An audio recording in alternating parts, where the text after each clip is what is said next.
దేవుని నామానికి వందనాలు. మండలకాల ధ్యానాలలో 2వ దినపు ధ్యానములో మీ అందరితో కలిసి దేవుని యొక్క వాక్యాన్ని ధ్యానించడానికి నాకు ఇచ్చిన అవకాశాన్ని బట్టి దైవజనులిద్దరికీ నా యొక్క ధన్యవాదాలు తెలియచేస్తున్నాను. కుడి వచ్చిన మీ అందరికీ ప్రభు నామం పేరట వందనాలు తెలియచేస్తున్నాను. ఈ దినము కొరకు ఏర్పాటు చేయబడిన వాక్య భాగాన్ని చదువుగా మనమందరం విన్నాం. మార్కు సువార్త 16వ అధ్యాయం 14వ వచనం నుండి 18వ వచనం వరకు గల వాక్య భాగాన్ని మనం చదువుగా విన్నాం. ఈ 15వ వచనాన్ని ఒక్కసారి మనం జ్ఞాపకం చేసుకుంటే, మరియు మీరు సర్వలోకమునకు వెళ్ళి సర్వ సృష్టికి సువార్తను ప్రకటించుడి. సర్వలోకమునకు వెళ్ళి సర్వ సృష్టికి సువార్తను ప్రకటించుడి. మండలకాల ధ్యానాలలో 2వ దినములో మనం కూడుకొని ఉన్నాం.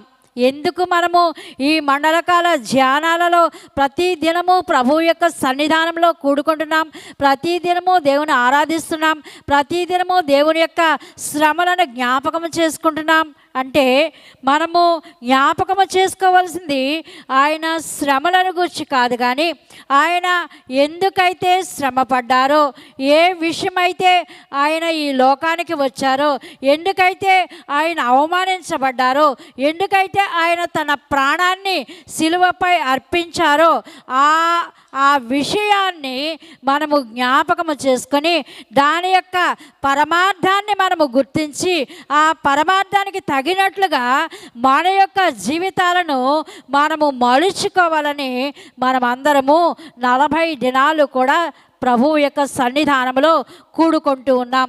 ప్రభువు యొక్క సన్నిధానంలో మనము కూడుకొని నా కోసమని ఎంతగా శ్రమ పడ్డామని మనము కన్నీళ్లు విడవడము కాదు, కానీ ఆయన మన కోసము చేసిన త్యాగానికి ప్రతిఫలంగా ఆయన మన నుండి ఏమి ఆశిస్తున్నాడో ఆ ఆశించిన దానిని నెరవేర్చుట కొరకు మనము ప్రయాసపడవలసిన వారంగా ఉన్నాం. ఇక్కడ మనము ఈ దినము కొరకు ఏర్పాటు చేయబడిన వాక్య భాగాన్ని మనము జ్ఞాపకం చేసుకుంటే, మార్కు సువార్త 16వ అధ్యాయము 14వ వచనం నుండి వ్రాయబడిన సత్యాలు ఏంటంటే, అక్కడ ఆయన మాట్లాడుతూ అంటారు, ఆయన మరణమై పునరుద్ధానుడై తిరిగి లేచిన తర్వాత శిష్యులకు అగుపడిన సందర్భాలు కొన్ని ఉంటే, ఈ సందర్భం ఏంటంటే కొందరు అపనమ్మిక కలిగి ఉన్నారు.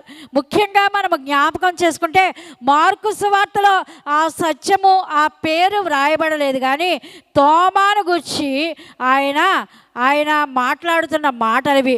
వారి యొక్క అపనమ్మికను జ్ఞాపకం చేసుకొంచు వారిని గద్దించడానికి మరి ఒక్కసారి వారి యొద్దకు వచ్చి, మీరు సర్వలోకమునకు వెళ్ళి సర్వ సృష్టికి నా సువార్తను ప్రకటించండి. నమ్మి బాప్తిస్మము పొందినవాడు రక్షింపబడును, నమ్మని వానికి శిక్ష విధింపబడును. అంటే మన కర్తవ్యము ఏమిటి అని ఇక్కడ ఆయన జ్ఞాపకం చేస్తున్నాడు. మీరు సర్వలోకానికి వెళ్ళి సర్వ సృష్టికి నా సువార్తను ప్రకటించండి. సర్వలోకానికి వెళ్ళి సర్వ సృష్టికి సువార్త ప్రకటించడానికి శిష్యులందరూ కూడా బయలుదేరారు. మనకు తెలుసు 12 మంది శిష్యులలో ఒక శిష్యుడు ఉరి పెట్టుకొని చనిపోయాడు. మిగిలిన వారు 11 మంది. అయితే 11 మందితో పాటు మత్తీయ అనే మరి యొక్క శిష్యుడు కూడా తదుపరి కాలంలో చేర్చబడ్డాడు. ఈ 11 మంది శిష్యులు ఒక్క యోహాను తప్ప మిగిలిన 11 మంది కూడా ఆయన కొరకు మరణము చెందారు. ఆయన కొరకు హతసాక్షులుగా మారారు. ఆయన కొరకు తమ జీవితాలను అర్పణ చేశారు. తమ స్వంత దేశాలలో తాముండే ప్రదేశాలలో మాత్రమే కాకుండా ఒక్కొక్కరు ఒక్కొక్క దేశానికి ఒక్కొక్క ప్రాంతానికి తెలియని ప్రాంతాలకు వారు వెళ్ళిపోయి వారు దేవుని యొక్క సువార్తను ప్రకటించారు. ఇక్కడ మనము ఒక్క మాటను మనము జ్ఞాపకం చేసుకుంటే, ధర్మశాస్త్రము యొక్క సారాంశమంతా ఏంటి అని మనము జ్ఞాపకం చేసుకుంటే, నిన్ను వలె నీ పొరుగు వానిని ప్రేమించుము. స్త్రీలందరికీ బాగా తెలుసు ఇది, ఎందుకంటే చివరి రోజు వాక్యము అదే. నిన్ను వలె నీ పొరుగువానిని ప్రేమించుమన్న ఆ ఒక్క మాటలో ధర్మశాస్త్రం అంతా ఇమిడి ఉన్నదని మనము జ్ఞాపకం చేసుకున్నాం. ఇక్కడ ఎందుకు ఈ మాటను నేను జ్ఞాపకం చేస్తున్నానంటే, ఈ శిష్యులందరూ ఎందుకు వారు సువార్త ప్రకటించడానికి వెళ్ళిపోయారు, అనేక ప్రాంతాలలో వారు సువార్త ప్రకటించడానికి వారు వెళ్ళిపోయారంటే, వారు రక్షింపబడ్డారు. రక్షింపబడిన వారు అనేకులను ప్రేమించి అనేకులకు రక్షణ సువార్తను ప్రకటన చేయడానికి వారు భూదిగంతముల వరకు ప్రయాణమై సాగిపోయారు. నిన్ను వలె నీ పొరుగువారిని ప్రేమించుమన్న వాక్యము ఈ అర్థాన్ని కూడా మనకి జ్ఞాపకం చేసింది.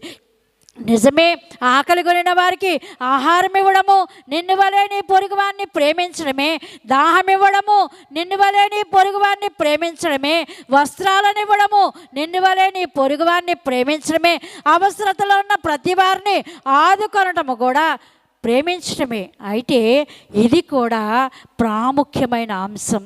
దేవుడు ఆయన ఆరోహణానికి ముందుగా యేసయ్య శిష్యులకు తెలియజేసింది ఏంటంటే, మీరు సర్వలోకమునకు వెళ్ళి సర్వ సృష్టికి సువార్తను ప్రకటించండి. ఆయన వచ్చినప్పుడు మాత్రము ఆయన యూదులకు రాజుగా లేకపోతే యూదుల రక్షణార్థమై వచ్చినట్లుగా అనేక సందర్భాల్లో మనము జ్ఞాపకం చేసుకుంటాం. కానీ ఆయన తిరిగి ఆరోహణమై వెళ్ళడానికి ముందుగా ఆయన మాట్లాడిన మాట ఏంటంటే, ఈ భాష కాదు, ఈ దేశము కాదు, ఈ ప్రజ కాదు, పర్టిక్యులర్గా ఏ ఒక్కరిని గురించి చెప్పలేదు. కానీ సర్వలోకమునకు వెళ్ళి సర్వ సృష్టికి సువార్తను ప్రకటించండి, వారికి మీరు బాప్తిస్మం ఇవ్వండి, నమ్మి బాప్తిస్మము పొందినవాడు రక్షింపబడును, నమ్మని వానికి శిక్ష విధింపబడును. కాబట్టి ఎప్పుడైతే యేసయ్య ఈ ఆజ్ఞను ఇచ్చారో ఆ ఆజ్ఞను పట్టుకొని శిష్యులందరూ అనేక ప్రాంతాలకు బయలుదేరి వెళ్ళిపోయారు. అనేక ప్రాంతాలలో వారు ఏమన్నా సుఖపడదామని వెళ్ళారా అని మనము జ్ఞాపకం చేసుకుంటే, మనమైతే ఈ కాలంలో మనము చాలామంది స్టేట్స్ వెళ్తారు, యుఎస్ వెళ్తారు, లేకపోతే ఇంగ్లాండ్ వెళ్తారు, లేదా అనేక కంట్రీస్కి వెళుతూ ఉంటారు. ఎందుకు అంటే ఒక సంపాదన కోసం కావచ్చు, లేకపోతే అక్కడుండే లగ్జోరియస్ లైఫ్ లీడ్ చేయడం కోసం కావచ్చు, లేకపోతే అనేక రకాల కారణాలు, మంచి చదువులు, ఉన్నతంగా వారు అభివృద్ధి చెందాలని వారు వెళ్తారు అనేక దేశాలకు. కానీ శిష్యులు ఎందుకు వెళ్ళారు అంటే, శిష్యులకు తెలుసు వారు ఏ దేశానికైతే వెళ్ళారో ఆ దేశంలో సువార్త ప్రకటిస్తూ ఉండగా వారు అనేక హింసలకు గురి అవుతారని తెలుసు, అనేకమైన అవమానాలకు గురి అవుతారని తెలుసు, చివరికి ప్రాణత్యాగమే చేయవలసి వస్తుందని వారికి తెలుసు. తెలిసినప్పటికీ కూడా వారు తమ స్వంత ప్రాంతాన్ని విడిచి, తమ స్వంత జనులను విడిచి, తమ కుటుంబాలను విడిచి అనేకమైన ప్రాంతాలకు వెళ్ళిపోయారు. ఎందుకు వెళ్ళిపోయారంటే, తనను వలె తన పొరుగువానిని ప్రేమించడం కోసం. నేను రక్షింపబడ్డాను చాలు అని వారు భావించలేదు.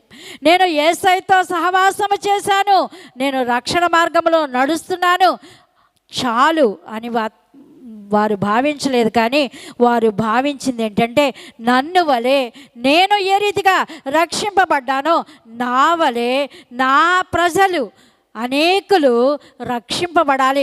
వారు రక్షణ అంటే తెలియనటువంటి అయోమయ స్థితిలో ఉన్నారు, అమాయకులుగా ఉన్నారు.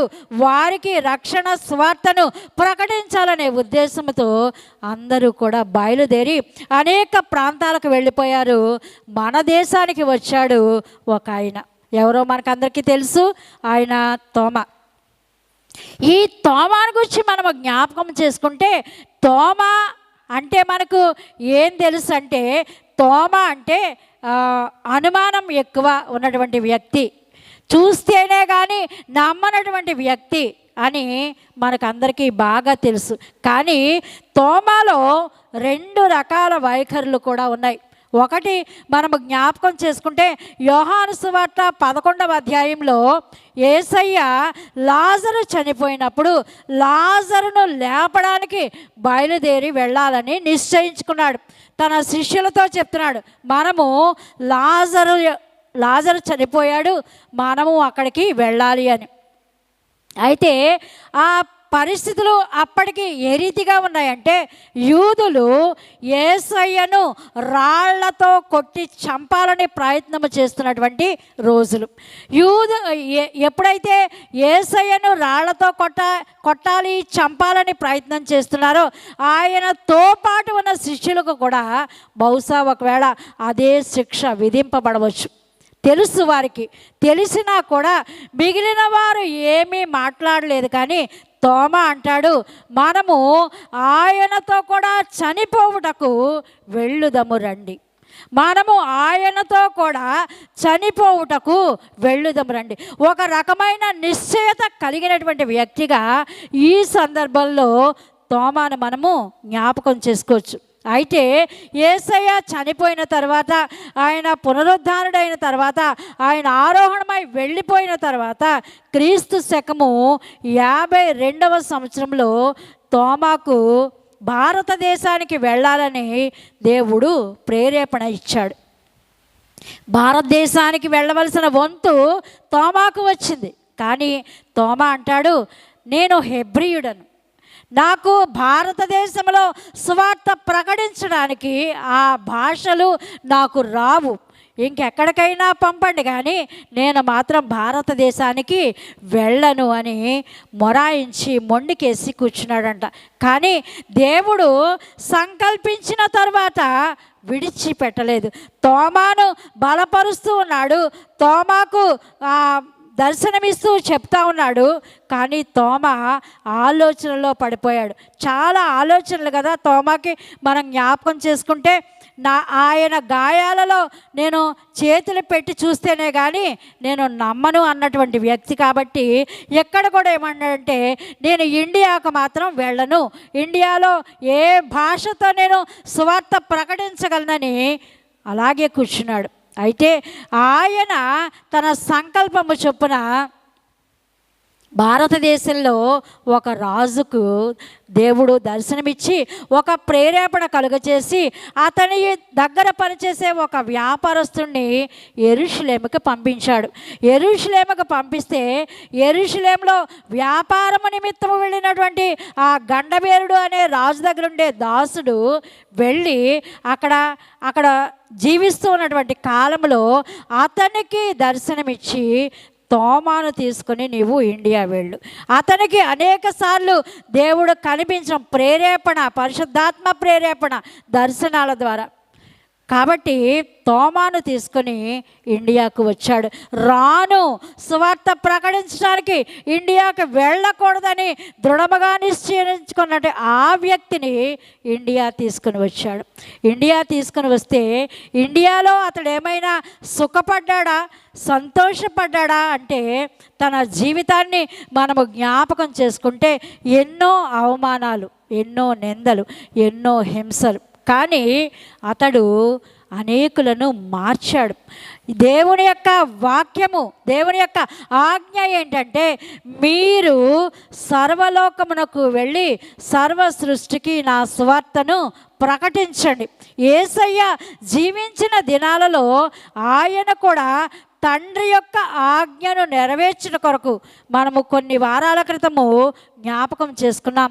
యేసయ్య తండ్రి యొక్క ఆజ్ఞను నెరవేర్చిన కొరకు ఆయన ఏ రీతిగా మౌనాన్ని వహించాడో, తన శక్తిని ఎట్టి ప్రదర్శన చేయకుండా ఏ రీతిగా అవమానాలు భరించాడో, ఏ రీతిగా నిందలు భరించాడో మనము కొన్ని వారాల క్రితం జ్ఞాపకం చేసుకున్నాం. ఇక్కడ కూడా ఈ శిష్యుల జీవితాలన్నీ మనము జ్ఞాపకం చేసుకుంటే, శిష్యులకు ఎంత శక్తినిచ్చాడో లేఖనాలు మనకి జ్ఞాపకం చేస్తున్నాయి. ఏంటంటే, ఇక్కడ కూడా వ్రాయబడిన ఆ వాక్యాన్ని మనం జ్ఞాపకం చేసుకుంటే, మార్కు సువార్త 16వ అధ్యాయంలోనే కొన్ని శక్తులను గురించి మనము జ్ఞాపకం చేసుకుంటున్నాం.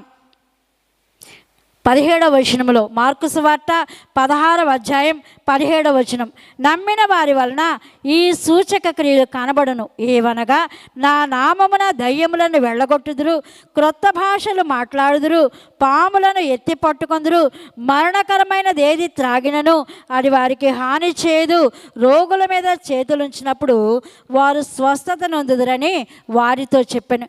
ఈ ఈ చెప్పబడిన ఈ శక్తులన్నీ కూడా శిష్యులకు ప్రసాదించబడ్డాయి. ఇన్ని శక్తులు కలిగి ఉండి కూడా వారు ఎక్కడా వారు గౌరవించబడినట్లుగా కానీ రాజపూజితం అందుకున్నట్లుగా కానీ మనకు కనిపించదు.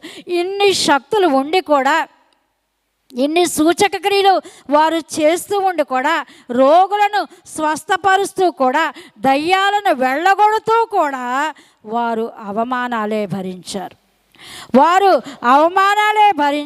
చివరికి హతసాక్షులుగా అనేక రకాలుగా వారు హింసించబడి చంపబడ్డారు.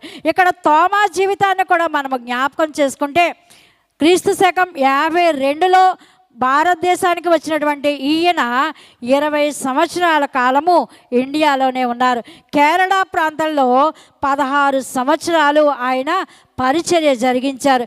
ఆ ప్రాంతంలో పరిచర్య జరిగిస్తూ ఉన్నప్పుడు ఆ ప్రాంతంలో అనేకులకు క్రీస్తు యొక్క స్వార్థను ప్రకటిస్తున్నప్పుడు అనేక అవమానాలు ఆయన ఎదుర్కొన్నారు. కానీ అనేకులను క్రైస్తవ్యంలోనికి, క్రీస్తునందలి విశ్వాసములోనికి నడిపించినట్లుగా తోమా యొక్క జీవిత చరిత్ర మనకి జ్ఞాపకం చేస్తుంది.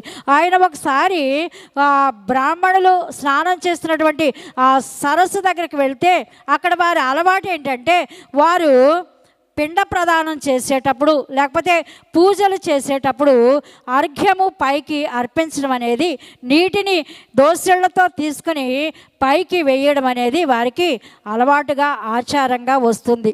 అయితే వాళ్ళు అనేక వేదమంత్రాలు చదువుతూ ఆ పని చేస్తూ ఉంటే, ఆ నీళ్లు దోసెళ్లతో పైకి పంపిస్తూ ఉంటే, ఆ వెదజల్లుతూ ఉంటే తిరిగి అవి మళ్ళా కింద పడిపోతున్నాయి. అది చూస్తున్నాడు, గమనిస్తున్నాడు తోమా. మీరు ఎందుకు ఇలా చేస్తున్నారని వారిని వివరణ కొరితే వారు వివరించి చెప్పారు. కానీ అంటాడు, ఇదంతా ఆలోచించిన తర్వాత మీరు చేసేది వ్యర్థమైన పని.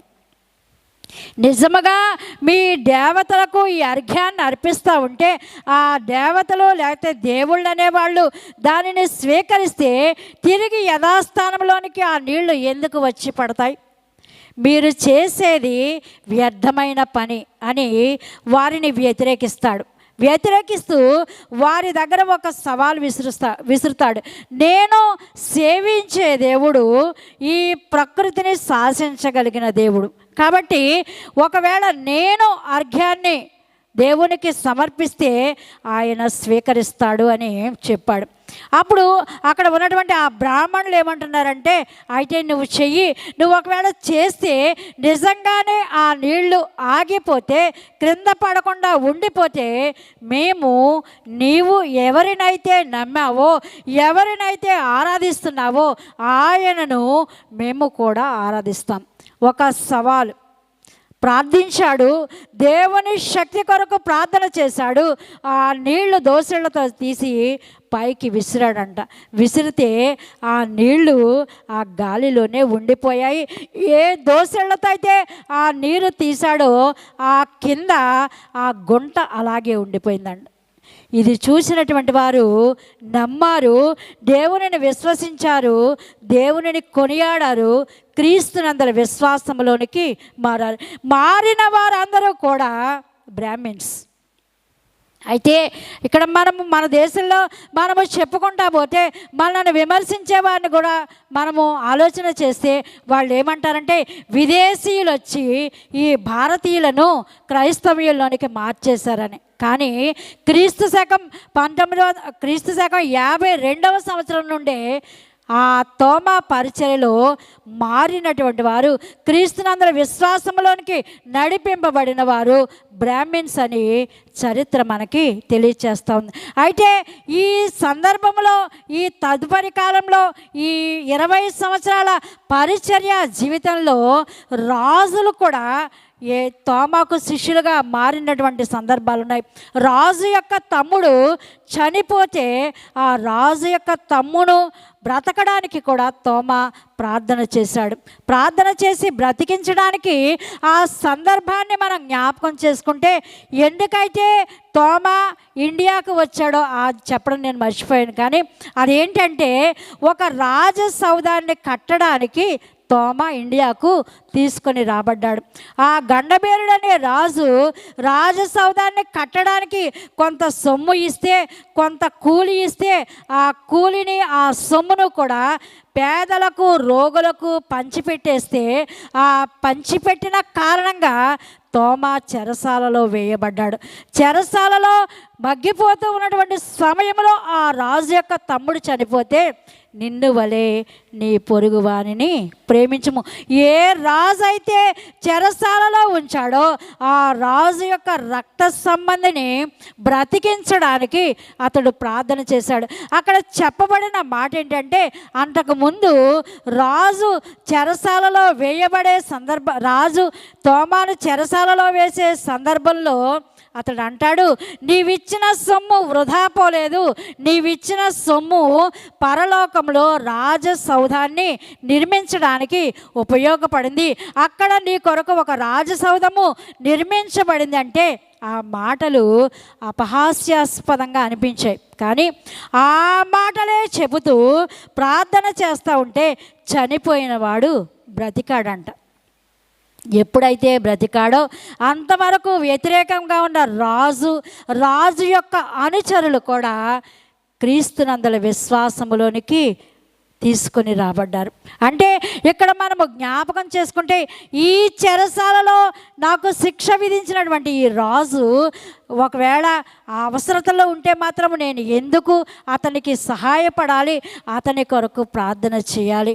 నీ శత్రువులను ప్రేమించుము, నిన్ను హింసించు వారి కొరకు ప్రార్థన చేయము. నీ శత్రువులను ప్రేమించు, నిన్ను హింసించే వారి కొరకు ప్రార్థన చేయి. ఎవరైతే హింసిస్తూ ఉన్నారో వారి కొరకు ప్రార్థన చేసి వారికి తిరిగి ప్రాణాన్ని రప్పిస్తే, ఈ రీతిగా అతడు బ్రతికించిన కారణం చేత, దేవుని సహాయము చేత అతనిని బ్రతికించిన కారణం చేత రాజు యొక్క అనుచరులు కూడా క్రీస్తునందల విశ్వాసములోనికి నడిపించబడ్డారు.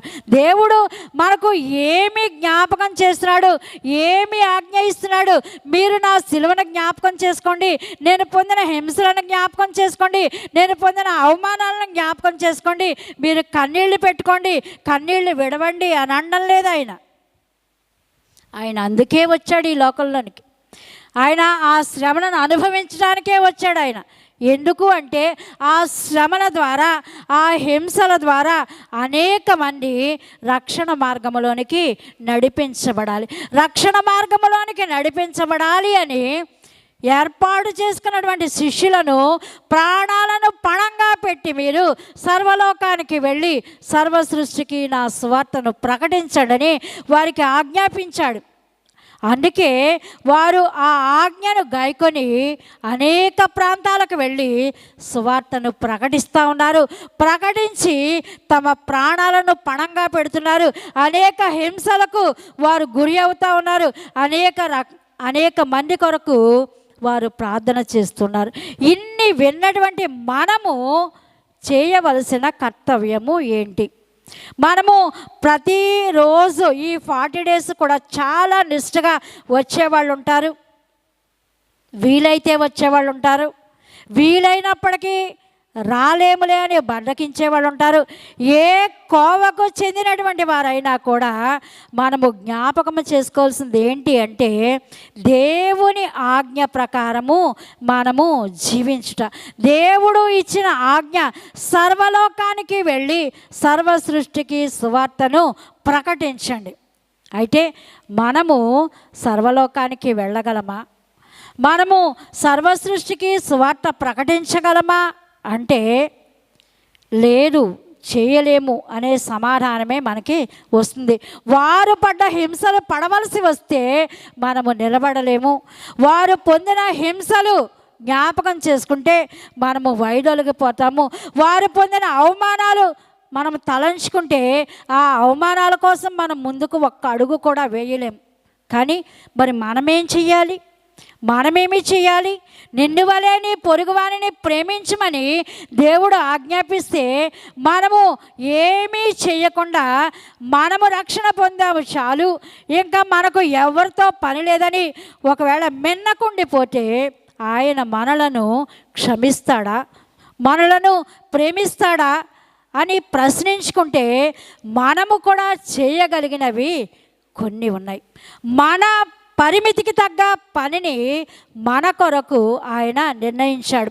ఎందుకంటే దేవుడు ఏ పనిని నిర్ణయించినా ఎవని సామర్థ్యము చొప్పున వానికి ఇచ్చాడు.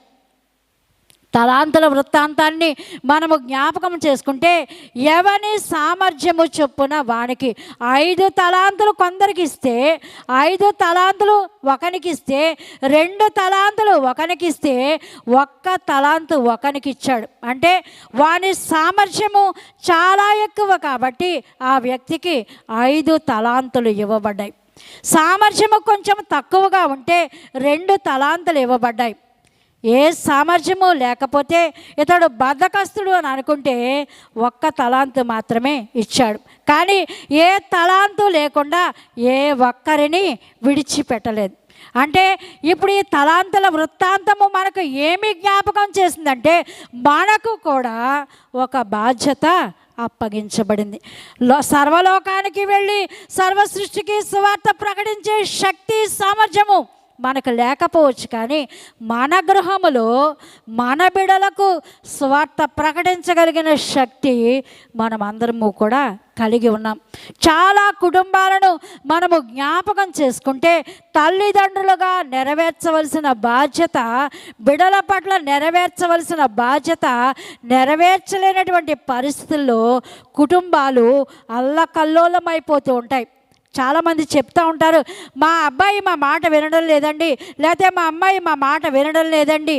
అంటే కారణం ఏమిటి అని మనము జ్ఞాపకం చేసుకుంటే పుట్టిన దగ్గర నుండి నీ దగ్గరే పెరుగుతున్నటువంటి నీ బిడ్డ నీ మాట వినకపోవడానికి కారణము నీవే అన్న సత్యాన్ని జ్ఞాపకం చేసుకోవాలి. ఎందుకంటే ఉగ్గుపాలతో పెంచే బాధ్యత నీకు అప్పగించినప్పుడు ఉగ్గుపాలతో ఏ విద్యనైతే నేర్పిస్తావో ఆ విద్య ఆ బిడల యొక్క జీవితకాలం అంతా కూడా పని చేస్తూనే ఉంటుంది. మనము ఒక్కసారి జ్ఞాపకం చేసుకుంటే పూర్వకాలంలో మీనా పల్లకీలు ఉండేవి. ఆ పల్లకి కర్ర వంపుగా ఒక రౌండ్ షేప్లో ఉండేదన్నమాట. ఆ రౌండ్ షేప్లో ఆ చెక్కను అలా ఎలా వంచగలిగారు? ఏ అతుకులు లేకుండా ఆ చెక్కను ఎలా వంచగలిగారు అంటే, ఏ చెక్క అయితే పల్లకి కొరకు నియమించబడిందో అది మొక్కగా ఉన్నప్పుడే దానిని ఆ షేప్లో వంచేసి కట్టేసి ఉంచేవారంట. ఆ కట్టేసి ఉంచినది అదే రీతిగా పెరుగుతుంది, ఆ షేప్లోనే పెరుగుతుంది, ఆ షేప్లోనే అది బలపడుతుంది. చివరికి దానినే ఆ మ్రానునే పల్లకి కొరకు ఉపయోగించేవారంట. అందుకే ఒక సామెతను మనం చెప్పుకుంటూ ఉంటాం, మొక్కై వంగనది మానై వంగుతుందా? మొక్కై వంగనది మానై వంగదు. నీ బిడలు బాల్యము నుండి పుట్టినది మొదలుకొని నీ దగ్గరే ఉన్నప్పుడు నీవు ఆ బిడలను సరిచేయకపోతే ఆ బాధ్యత నీదే. వాళ్ళు రక్షింపబడకపోతే ఆ బాధ్యత తల్లిదండ్రులదే అన్న సత్యాన్ని మనము జ్ఞాపకం చేసుకోవాలి. సర్వలోకానికి వెళ్ళి సర్వ సృష్టిని ప్రకటించే సామర్థ్యము ఒకవేళ నీకు లేకపోవచ్చేమో, కానీ నీ ఇంటిని సరిచేసుకునే సామర్థ్యము నీకు ఉంది అన్న సత్యాన్ని మనము జ్ఞాపకం చేసుకోవాలి.